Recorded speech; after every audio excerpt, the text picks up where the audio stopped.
Thank you for that intro. Can you hear me? Yeah. Okay, good. Hey everybody, my name's Sammy and I'm gonna... Fuck, that's the wrong meeting. I'm actually so ruined by 12-step meetings that like, if I introduce myself like that and people don't go, hi Sammy, I'm super like mortified about it. So can we try that again? Okay. Hey everybody, my name's Sammy. Hi Sammy. Thank you so much. Now I feel like we're together. Of course, and because I got a little bit nervous, my shoes just came off, so we're gonna do this thing barefooted. Also, this fucking chair is calling my name. I have to sit down. I mean, you're not gonna really fucking put this thing up here and think a bitch is not gonna sit. So I have, if you go to Louisiana Words, I have several different poems and a couple of, and at least one short story I think that's up there. And literally for the first time today, I actually put everything into like a file in my Google Docs, and it just saved everything out alphabetically. So I'm just going to read a couple of things, kind of more or less in alphabetical order. The first one is called Beyond Nirvana. I wrote this when I was thinking about like what it is to kind of be a creative person today, and how we have to monetize every single fucking thing. We got to be a brand, and we got to have a TikTok, and we got to have an Instagram, which by the way, it's Witty Knitter 504 on Instagram and TikTok. I like to call it TikTok because I think that sounds funnier. But this is called Beyond Nirvana. Tick, tick, tick, my needles go click. Onomatopoeia takes me to alegria, Spanish for joy. Financial ruin, doom, makes me grab my knitting loom and say, hi, welcome to my crafting room. You got a hobby, monetize. Hashtag win the prize. The wolf's at the door. The haters are hating. Post a pic, post a reel. Don't keep the fans waiting. And that's what it is. That's the gag, right? That's the fucking gag. That's what I'm keeping you waiting. You know, they say a joke's not funny if you have to explain it. Untrue. Factual and relevant. This next one is a little bit of a downer, I guess. And I'm just gonna jump into it. You'll understand what I'm talking about. I'm gonna let the poem speak for itself. It's called Dead White Chicks. Natalie Holloway, Karen Peterson, Gabby Petito. Who'll be next? Meaningless in life, mediocre at their very best. A violent mystery death grants them the status of icon. 100,000 colored girls lay in unmarked graves for no one to cry on. Podcasters sell HelloFresh with lurid tales of suburban death. Florence, Tori, Lana croon the validity of such morbidity, the aching banality of dubious morality facing mortality at the hand of the husband, the lover, the father, the brother. Better still, a stranger. Keep your eyes peeled for danger. Death comes in any form, from anywhere. But if you're blonde and pretty, the whole world will care.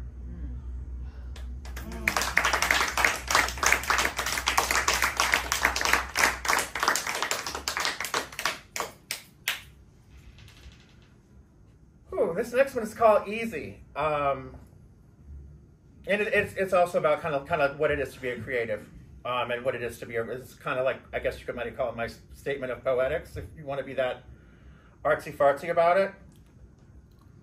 Easy. So easy. Tell us how much you hurt. Dish all the dirt. Let us watch that crimson spurt into the syringe and back up your arm. Feel that rush. Ring the alarm. So easy. Write the pain. Force the rhyme. Blame it on the rain in Spain or hell. Just good old-fashioned cocaine. But that's not where I live today. There are shades, but my life's not gray. I put down the poison years ago. I planted a flower. Let's watch it grow. I'm sorry, my dear. We find you simplistic and authentic to speak of joy when you're neither girl nor boy. Oh, if I could give the answer, one size fits all. But this freedom's not for sale at the mall. My drug-free, booze-free life is far from fun-free, but above all, it is mine, and praise be. Today, I love it all the time.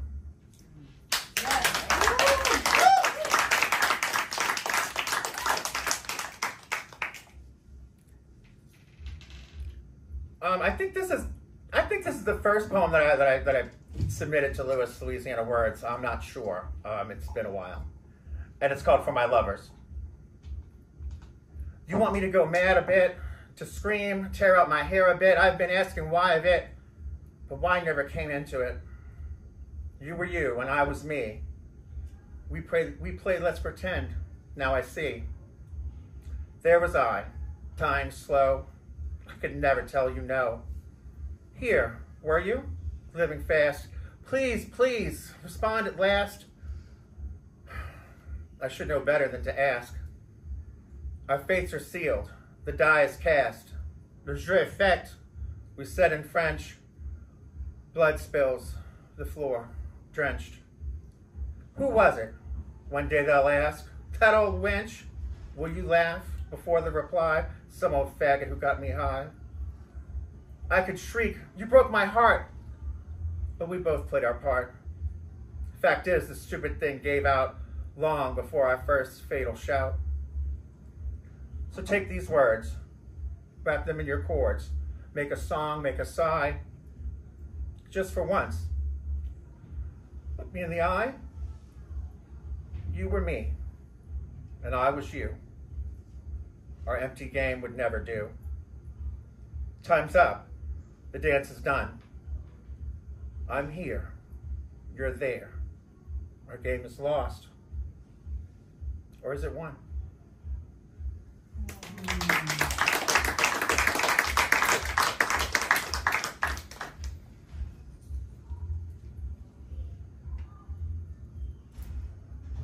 Ooh, yeah, in this like vein of tragic relationships, hookups. This one is called "Is This Romance?" This is one of my more recent ones. Is this romance? I would not know. I love you the way a burnt child loves the flame. Weaned on poison, harm becomes the only comfort. All my stories are about being left. All yours are about leaving. We should have known. In another universe, we had one more day together. We laughed and cried. We cooked and ate. We left no crumbs, no words unsaid, no tears, no regrets. Not happily ever after, nor eternal flame. Now who knows?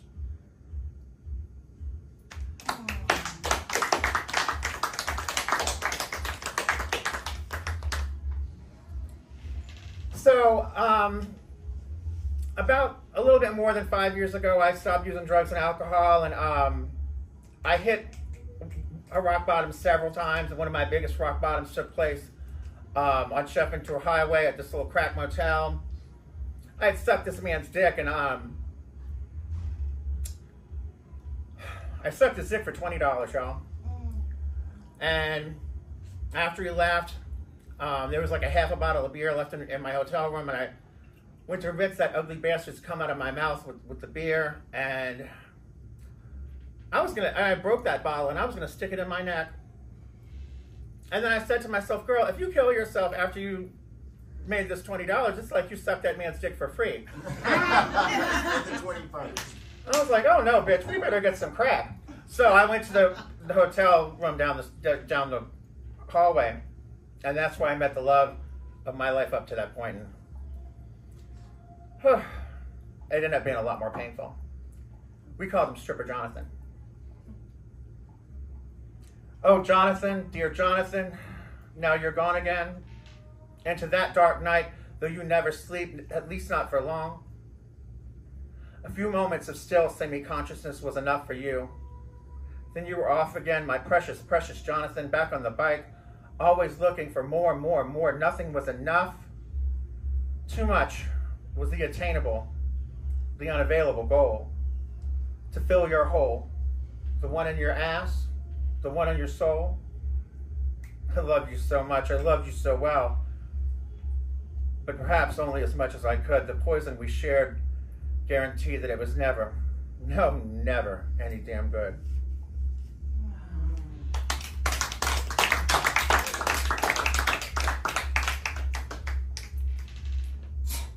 Bless you. Thank you.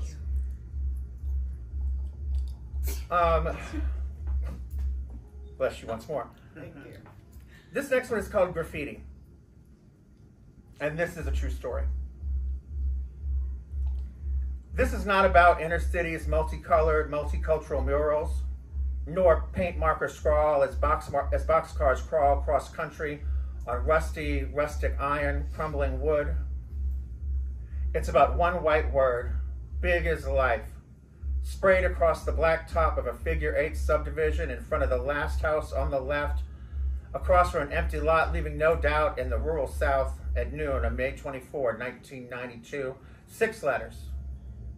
Starts with F. Ends in T. Crossword clue. A word he has heard, whispered, chanted, shouted. Every day of his life. At home and school, somehow too quiet for a teacher to hear. He, the ugly boy, the fat boy, the one who talks like a girl, throws like a girl, cries like a girl, might as well be a girl. But girls don't get treated like this, except when they do. When their femininity, like his masculinity, cannot attain conformity. That ugly boy, that fat boy, the boy who is not quite a boy, is scrubbing on all fours now. Asphalt attacks palms and knees, merciless sun blistering his neck, lip split, knot swelling behind the ear, a large, hard bristle brush, no match for Krylon. He has no solvents, no solution to melt the word, if you didn't act that way. Cars come to the end of the block, pass him by and turn right. He doesn't look up. He wishes for nothing more nor less than a crash to set his soul free, to knock his body under sweet, sickly shade of the magnolia tree. It is the Sunday after high school graduation, fresh from church convocation, a fool to think 2 days before he had escaped this word, white and implacable. It's not coming off. It won't budge nor flake. The blood, the snot, the spit, tears drip from his face mixed with the paint. Fantasize. The mixture is magic. Visualize. The odious word evaporating off the street the way the rain does on a day like this, off of the pavement, out of his ears, not just for today, but for all the days of his life. Lost in the fantasy. Dreams of dancing free among lovely people who smile and hug and celebrate. As lost as he gets, he is more disorientated when he awakes later. Head sore in a cool, air-conditioned clinical light. 17-year-old male suffering from severe sunburn, dehydration, abrasions noted on the palms and both patellas. Occipital hematoma may indicate concussion. How did you say this happened, sir? He fell off his bike. You know, kids these days. The voice trails off. Awkward silence. Last time he'd fallen off his bike, he was 13. He put the beastly thing in the garage and never saw it since. Oh, look now. He's come around. Is that all right? Is that right? You fell off your bike? Suspicious, sad eyes. Try to probe his soul. A simple nod. Silence. Consent to the lie. It is pointless. Exhausting to tell the truth. A lesson learned several times. His eyes closed. He hopes to slip away, but no, he's stuck here today. Extra zinc Tylenol prescribed. A few fronds of aloe vera sacrificed. That night, someone paints over the word. Black paint on the black street. The blacks don't match, but rather betray the shape of the letters. Monday morning, the brutality of the word remains ghostly, yet real.